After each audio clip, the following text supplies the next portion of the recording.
unlike the tiger in Africa that can hunt and eat an animal, we have a choice. And our choices of how we've consumed our food and the decisions we've made of what we want rather than what our world needs have led us to the point where we see endless rain and endless drought and rising seas and war and chaos around the world. Caloric intake is the primer to war.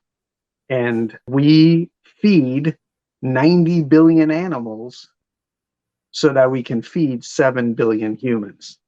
It doesn't make sense to me that we do the decisions we make and how we go about caring for humans by not caring for other species. Welcome to Care More, Be Better, a podcast for people like you who care about the social impact of conscious companies and everyday heroes. Hear inspiring stories from those who put people and planet before profit and personal gain. You'll learn how you can make a difference, vote with your dollars, and get involved today. Here's your host, Corinna Bellizzi. Hello, fellow do-gooders and friends. I'm your host, Corinna Bellizzi. Every week, I invite you on a journey to care more so that we can create a better world together. Many of you have been watching the news and hearing about the devastation that we're experiencing here on the central coast of California. We've been pummeled by back-to-back atmospheric rivers, a new term that I hadn't heard, a bomb cyclone that struck Capitola, placing much of that community underwater. Mudslides abound, sinkholes have appeared, school closures have been in effect, homes have been destroyed, and businesses are too. So today I'm going to share some of that personal experience and that of a dear friend as I introduce you to Helbard Alkhassadeh. Helbard and his wife Camilla founded a sanctuary on the Central Coast to provide forever homes to animals that would otherwise be destined for slaughter, for the plate. Their not-for-profit is called Little Hill Sanctuary, and it's home to dozens of chickens and roosters, some of whom were rescued from cockfighting rings, a few turkey, pigs, sheep, goats, and also a few cats, dogs, and their human caretakers. Their slogan is friends, not food. Helbard, welcome to the show. Hello, how are you? I'm good. I'm dry. Yes. I'm not flooded. I don't have a landslide on my property, so things are pretty darn good. Yeah, well, I'm on dry land right now too, so it's not that bad over here where I'm at. Luckily, we have an office next to the barn, and it's on the hill. We're called Little Hill, and it's on top of the hill. So the barn's about 53 years old, so it's lasted through a lot of weather. But it's muddy outside, but I'm dry inside right now. Well, I saw some local coverage where you were interviewed on what's going on at the sanctuary and a new initiative you're undertaking because of challenges that you face. But before we really dive into all of that, as a first order of business, I would like for you to talk about why you got this thing started in the first place. What is Little Hill Sanctuary all about? Well, originally when we moved to this land here in Royal Oaks, California, we had not planned to do anything like this. There was no future planning of how we were going to lay everything out on the property, and if we were going to have animals, or we didn't even have a dog at that point. There was just Camilla and I, and we just happened to be driving through town one day, and there was a yard sale that was happening down the road from here, and I have been a photographer for many years, and I noticed that my eyes caught some vintage cameras that were sitting out on a table. So I pulled in and ran up and started looking at the cameras. And while I was looking at the cameras, a lamb ran up to me. And this ram could not have been more than 3 or 4 weeks old. And so I started petting this ram, and I asked the people that were having this yard sale, what's the story with this lamb? And they said, oh, well, he's going to be dinner on Tuesday. Oh. And this was a Sunday, and me being vegan at the time, um, was like, wow, that was pretty depressing, and it kind of messed with me. And Camilla and I got back in the car and we're driving off, and I look over at her and I go, I can't. I got to go back. And she goes, yeah, we can't just leave that ram there. So we headed back, and we came back with this month-old lamb, and his name is Lambert, and he just hung out with us on the property, and I would call out for him, and he would run up to me, and I built him a little pen area, um, and we just watched this little guy start growing.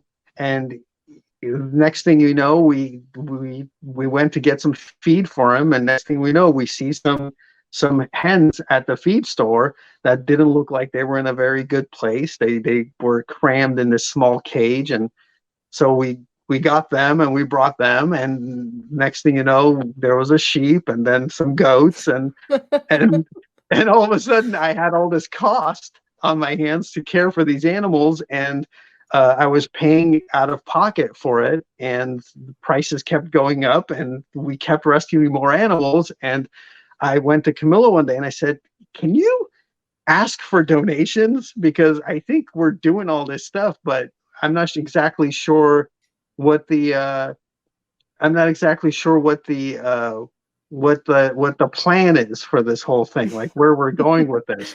So we ended up making it a nonprofit, giving it a name, and here we are. We now have a non for profit sanctuary with about 100 animals. We've been around for about 8 years, and it's been pretty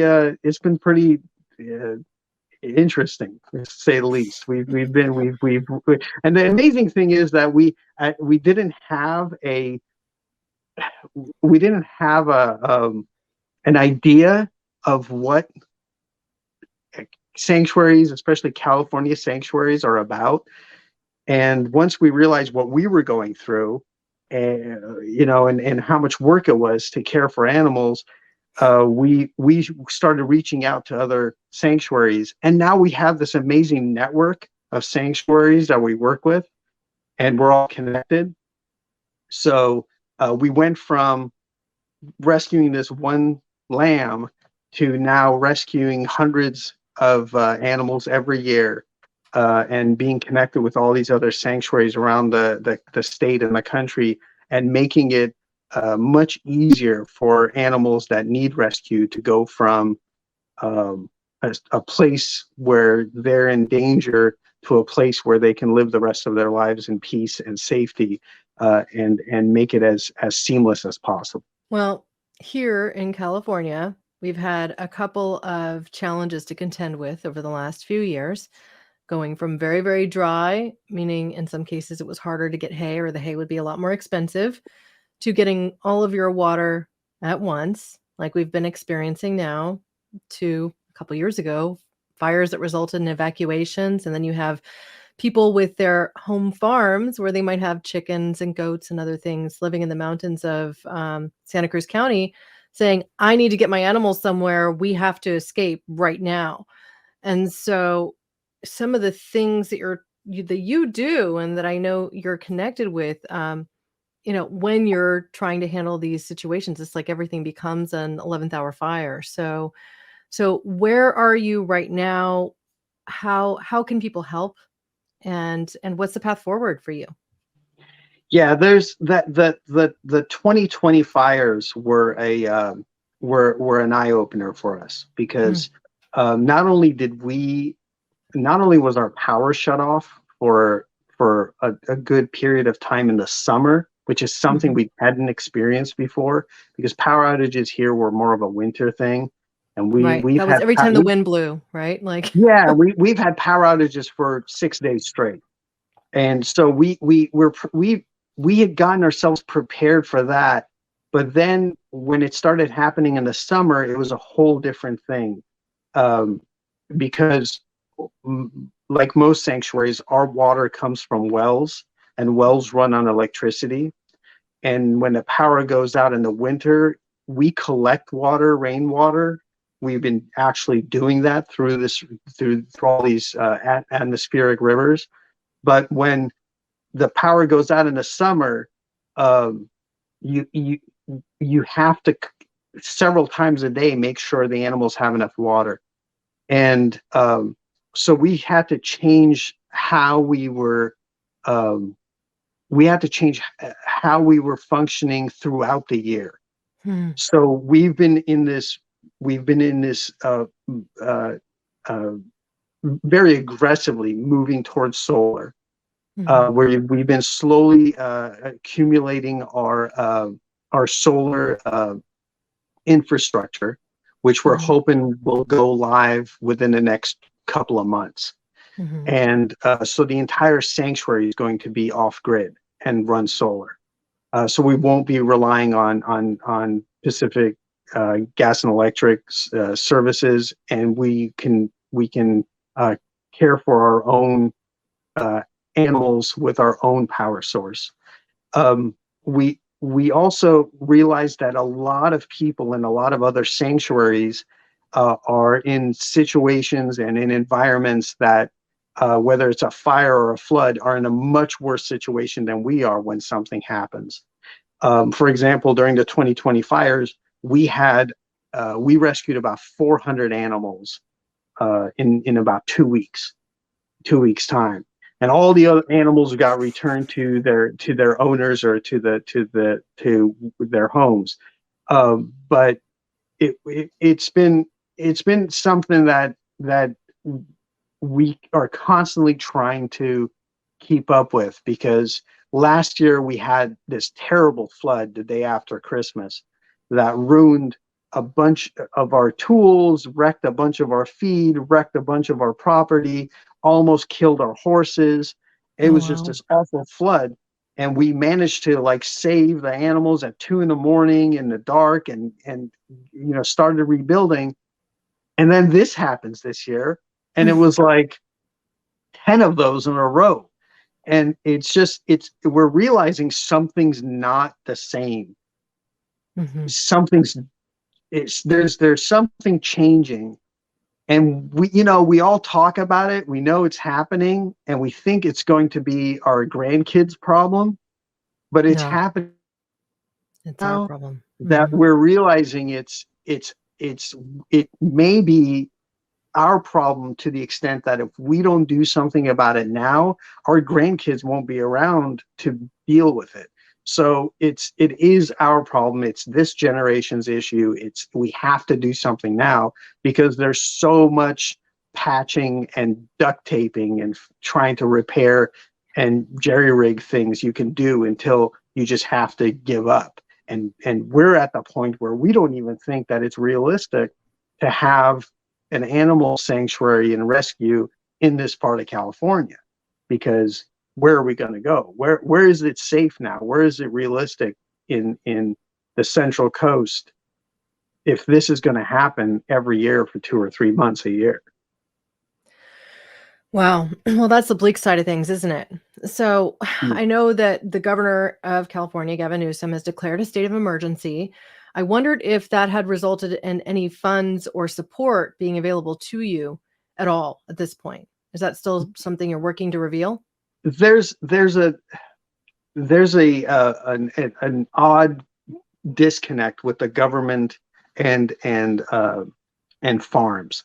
So what happens is that this happened during COVID, and it's happened in the past during the fires and with the floods. When a farm requests funding for whether it's repairing their soil or any kind of damage, they get that funding, and there's organizations, whether they're government organizations or non-government organizations, they get funded and things move forward. But as we learned during COVID, we're not in the same level as these farms, because we don't kill our animals. If the animals are here living, getting old, and not being slaughtered, then they are not a part of the economy. So because they're not a part of the economy, government doesn't want to either subsidize or help the organization. Does that So change with FEMA, given that that at the federal level is now available?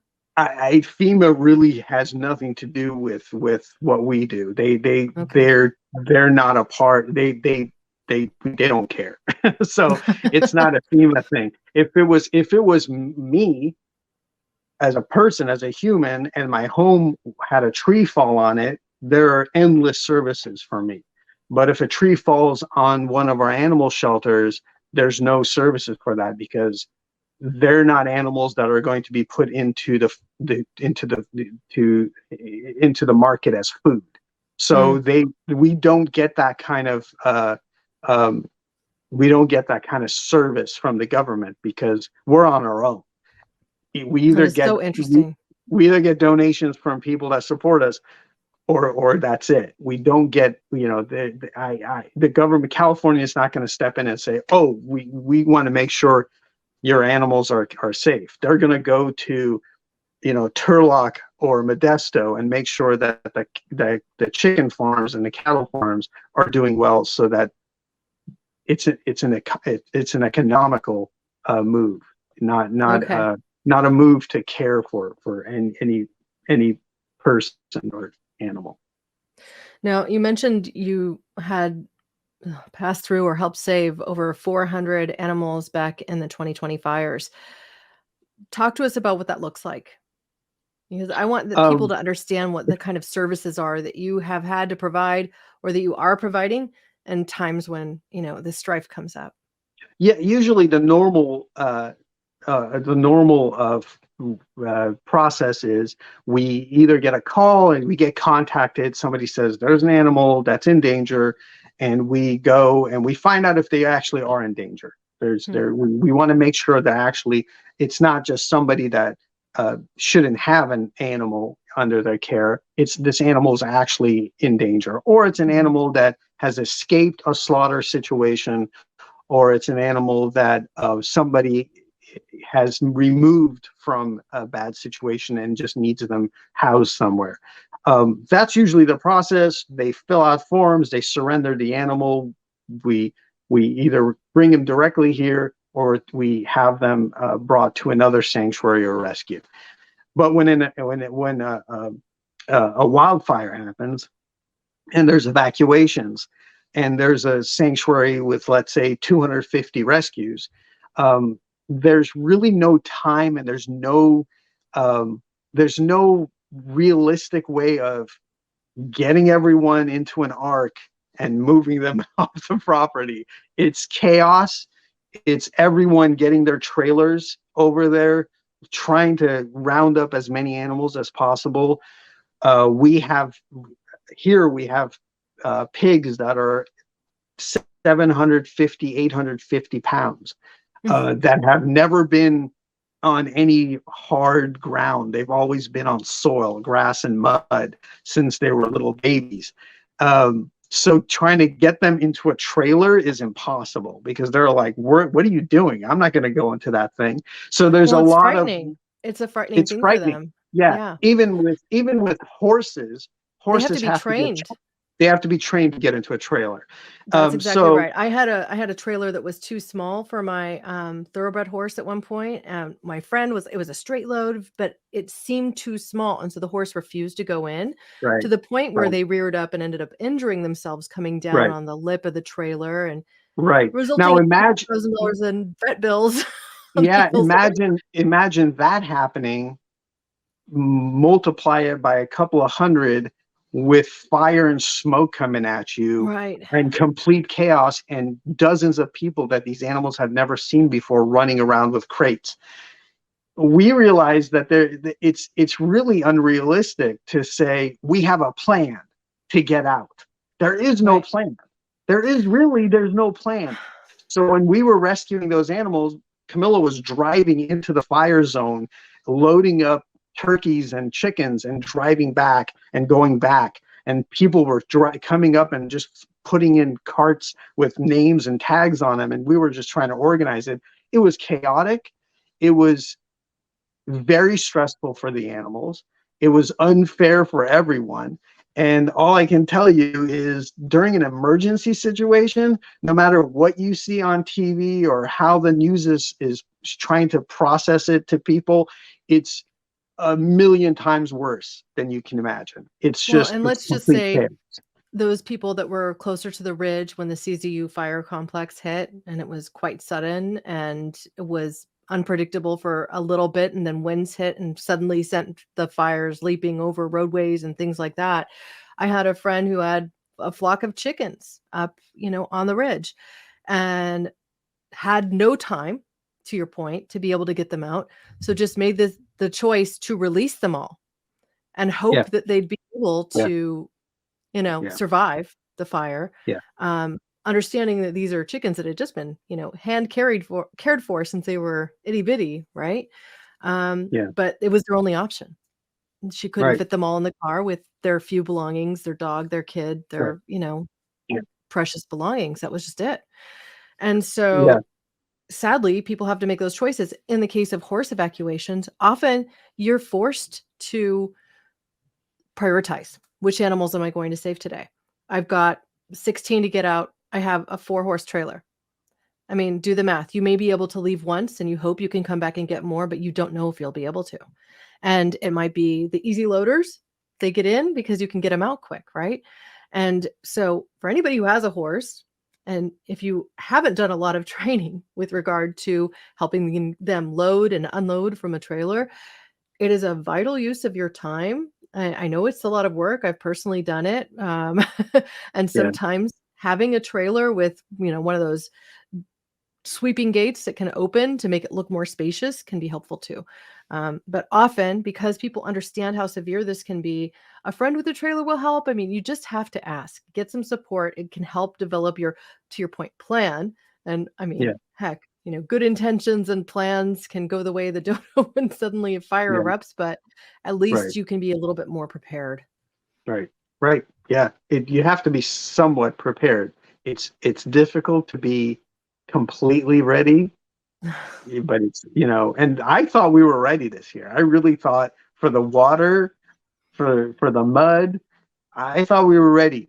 I did everything I could with the equipment we have. I was on the tractor for hours on end, and I made sure that everything was ready. And then when the rain came, that first heavy rain came, I went out in the middle of the night, checked on everyone, and everything was perfect.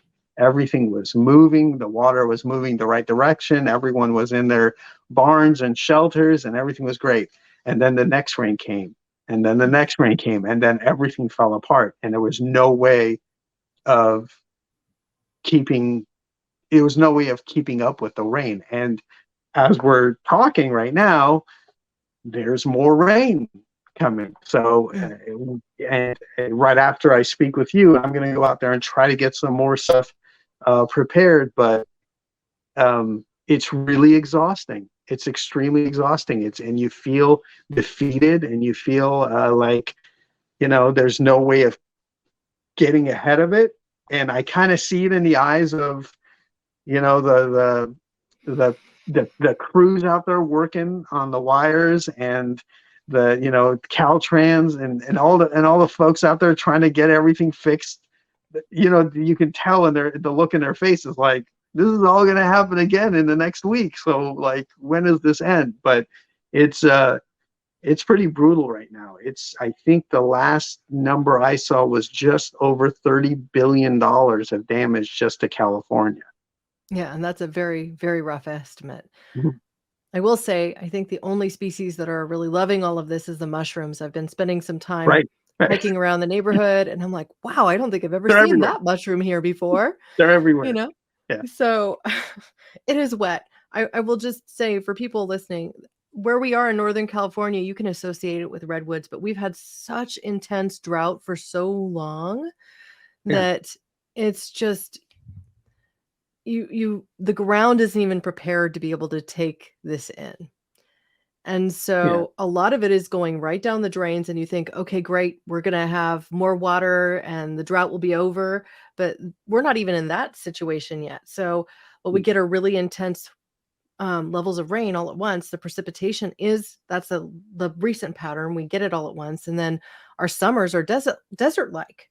Yeah. We get almost no water between sometimes as early as March and as late as November. And so what does that do to your ability to grow food, right? Because you need to borrow water. Hay prices are going up, which impacts you directly, right?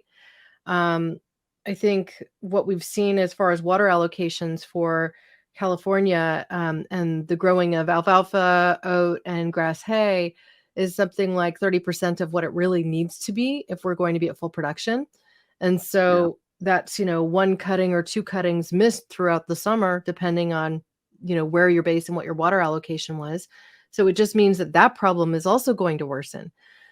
So is there a plan at this point for, what that worst case scenario is? Are you planning to relocate the farm? Is that even feasible? Relocating is an option. It's definitely something we're looking at. Where to relocate is the real question, because where is it not happening? Hmm. At first, for a short time this last year, we were getting our bales from out of state, Mhm. because California was ran out Yeah, of Oregon food. mostly, right? Yeah, that was coming from all the way from Utah at some point.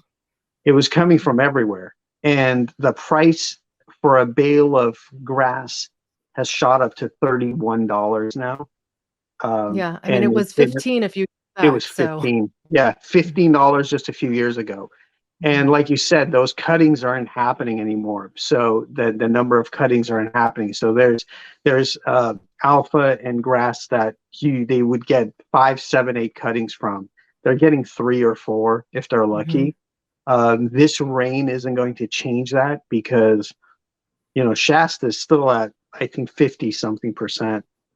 So there's still a lot of water that's needed to actually go into the aquifers. You go into the Central Valley, their aquifers have been pumped so hard that the clay is collapsing.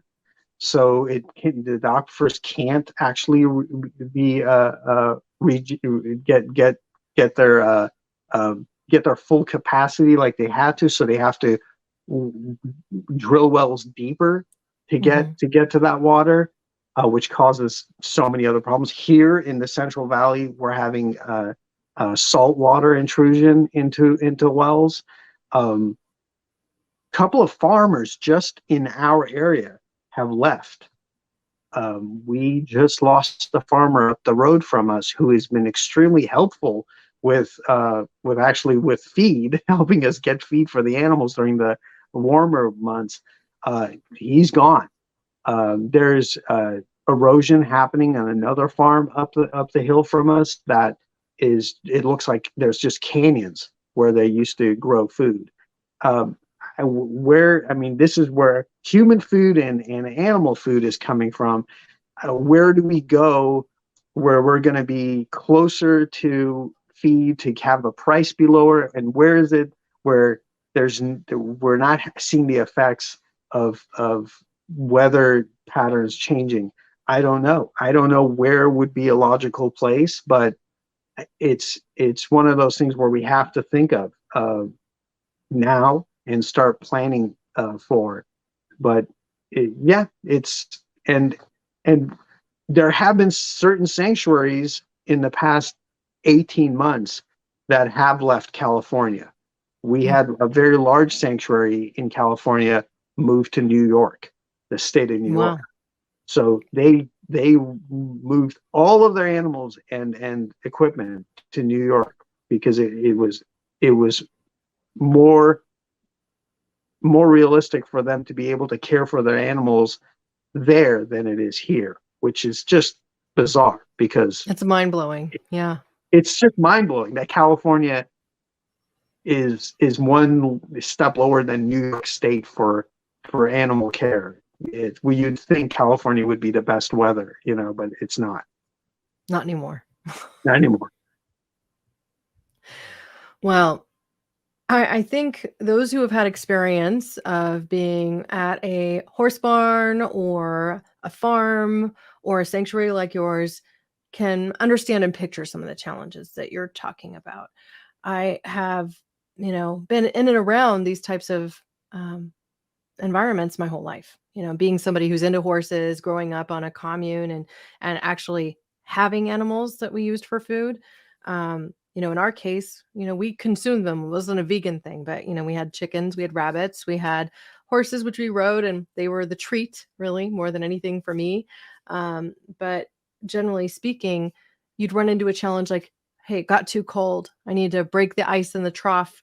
Or all of a sudden all my pipes burst because they're above ground and they weren't insulated. And so now I have to replace all this PVC piping. And there's last minute emergencies that come up constantly. Yeah. Yeah. But the fact of it is that we're likely to be hit with another system. I think there's one forecast for this weekend again. And so my heart is with you. I would like to know what the state is for your animals right now. Is there a plan, and how can we help? Well, after last year's weather, we went through rebuilding and building new shelters. So all of our animals have a winter shelter to be able to go to. So the horses are on higher land now, in next to a shelter that we just got prepared for them about 2 months ago. So they were moved up there as soon as the rain started. The goats have a barn to go up to at higher ground. The pigs, no matter what I do, they want to be in the mud. I can't get them out of the mud. I can spend all day making their lives as easy and comfortable. They will figure out a way to just lay in the mud and lay in the rain. So they're enjoying the storms as well. They have no idea what we're talking about. They think this is the best thing that's ever happened. So the pigs be pigs. The hens and everyone, the birds, the turkeys, they've all been moved into different areas or have very well. First of all, we were very concerned about the bird, the avian flu. The bird flu that was going through the entire country has killed hundreds of millions of animals that very few people are talking about. Avian flu has jumped species. It is now getting other species sick, and it did get a few humans sick too. It wasn't an outbreak. It wasn't a pandemic. It was controlled, but we really needed to be careful because it was happening closer to us. So all of our wild birds could come into your property, right, and they might have it, and they just right, essentially bring it with their feces, right? So we covered all of our bird population, and there was no way for them to be exposed to it. We had very strict rules on who goes into the bird enclosures, how boots were getting cleaned, how hands were getting washed. So everything was we were really careful, but that also prepared us for rain. So the birds are all good. We did get some mud and some water into some bird areas, which we know we have to fix some things now. So that will do. The animals are safe. Everyone is in a safe place. They're comfortable, but it's not because everything is set and we can walk away. It's constant work to keep them safe. They're not in their normal areas, so it causes some confusion and stress to the animals, which everyone knows any kind of stress or confusion creates an immune system issue, which causes illness. And we were trying to avoid that as much as possible, but we're also constantly moving hay around, moving straw around, moving wood shavings around, trying to get, we have tons of gravel being delivered to us all the time, and base rock. We're trying to keep our the pathways to the animals as accessible as possible. Right now, any kind of hill, a tractor will slide down off of it. Any kind of flat area, a tractor will sink into it. No matter what we've done, nature's winning that round. So we're basically just trying to keep the animals as comfortable and stress-free and safe as possible. It's taking a lot of work, but how much we can do this and how long we can do this, it really is unpredictable. It really is unpredictable because I'm hoping in a couple of weeks things will start mellowing out and things will dry out, and it'll just give us. We just need about not these 1-day breaks that we've been getting every 4 or 5 days. We need a week. We need a full week of just everything just drying out, puddles going away, so we can move equipment around and fix things. And that's very important. That we need at least 5 or 7 days. Those who follow me on TikTok or Instagram have seen some of the footage locally where I am, just showing sheets of water when we have a break in the rain, still coming down off of hillsides, storm drains that are completely full to the point where the water is just continuing down. I personally have unclogged some of the storm drains because they just got littered with debris and we were getting essentially lakes in some of the neighborhoods. So, I mean, this has been a real eye-opening period for me personally too. And I just learned today that a sinkhole erupted on Glenwood Drive, which is up the road where I used to keep my horses. So it's, you don't know where the next challenge is going to come from. And to your point about the tractors, this means you can't be using heavy equipment in a time like this, even though it might be immensely helpful. So you're doing all of this by hand. Yeah. And that's... And by hand, meaning you can't even use a hand truck. Wheels sink into anything out here right now. Right. So everything has to be carried. And, a bale of mix is, 70 to 100 pounds. So, well, especially if it has any water intrusion, right? Right. Well, we've been really good with making sure our feed is dry, but it's heavy. 50-pound bags of feed. It's not a big deal unless you have to carry them for a very long, long path and in the mud.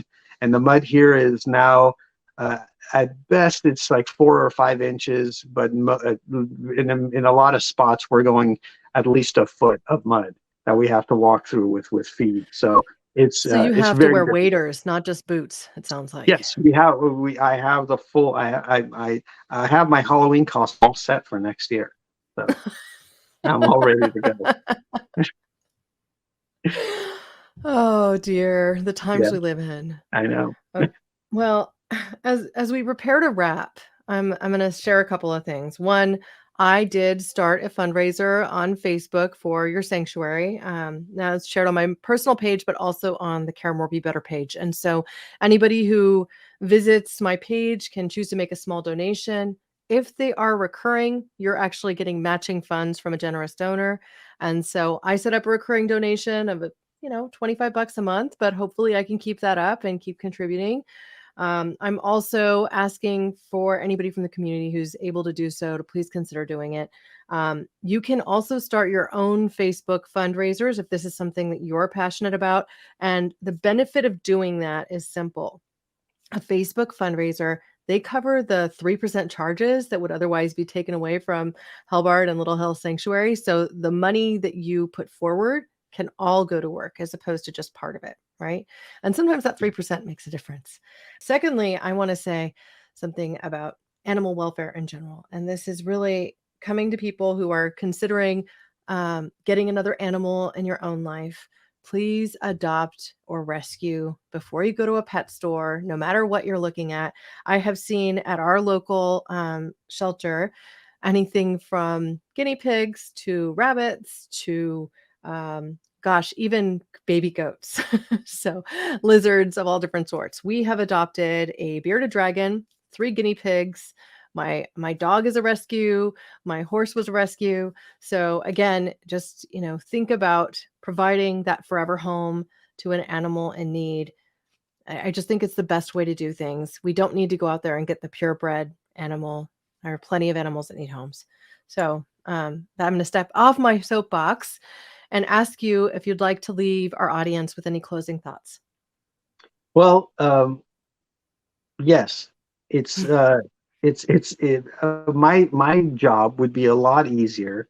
What we do would be a lot easier if people that eat food, which is most people I know, really Unless you're look. breatharian, right? Yes, yes. Well, yeah, we know the story behind that. If you spend some time, because we're never taught this as children, if you spend some time where and how your food uh, is brought to you, go to farms, spend some. There's a lot of farms that are open to the public. They have days where they open their farms during the summer, fall months to have people go and visit. Everyone lives within 10 minutes or an hour of a farm. You can go see a farm and see what's going on. And as a vegan, I suggest people go to slaughterhouses. People go visit where chickens are raised for food, and to experience that also, because I know that makes a huge difference in how people eat. And then teach younger people and your children what you see and what you experience. I think my experience of rescuing animals, most of them that were going to be consumed by humans, has changed the way not only of uh, how I interact with animals, but it also changes the way of how I interact with people. I think we have a choice, unlike the tiger in Africa that can hunt and eat an animal. We have a choice, and our choices of how we've consumed our food and the decisions we've made of what we want rather than what our world needs have led us to the point where we see endless rain and endless drought and rising seas and war and chaos around the world. Caloric intake is the primer to war. And we feed 90 billion animals so that we can feed 7 billion humans.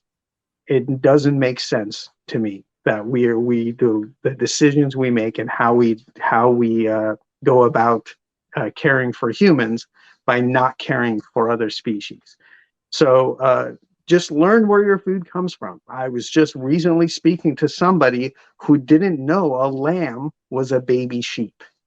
And to me, an adult with a family not knowing that a lamb is what we call a baby sheep, they just thought it was a different species, an adult species, just tells me how we've been raised and how we've been educated about food. Educate yourself about food. Know where things come from. Know what ingredients are, because it makes a big difference. It makes a huge difference for everyone. Well, here. I have to say I 100% agree with you. And listeners of this show, if you heard last week's episode with David Moscow, he talks about the fact that he has had to dispatch numerous animals. I know you might use a different word for that. And in his travels, as he has produced the show from scratch and also written the book from scratch, and it has dramatically decreased his consumption of meat products as a result. And he says he thinks about it now every time before he's going to eat a meal, and that mostly his plates these days are comprised of vegetables, and mostly vegan. And so even if most people would consider making some shifts by getting more closely connected to food, it could have a dramatic impact. There's another of my favorite authors, Jonathan Safran Foer. He is a vegan author. He wrote Extremely Loud and Incredibly Close. Some other books that have become film adaptations as well. And he has written a book called Eating Animals, as well as another about saving the climate. And I'm forgetting the title of it now. But he wrote an essay that's included in Paul Hawken's Regeneration, Ending the Climate Crisis in One Generation. And in that essay says, if you can just go vegan before dinner, like no animal products before dinner, that it would ultimately make a huge difference in the number of animals that are consumed, that are farmed, for our climate, for our health, that all of these things can come together. And there is a health reason for doing this as well. So if that isn't enough to convince you, then think about this. The fact is that when you consume more meat, you produce more advanced glycation end products, which age you prematurely and which can actually impact your health in a very negative way with time.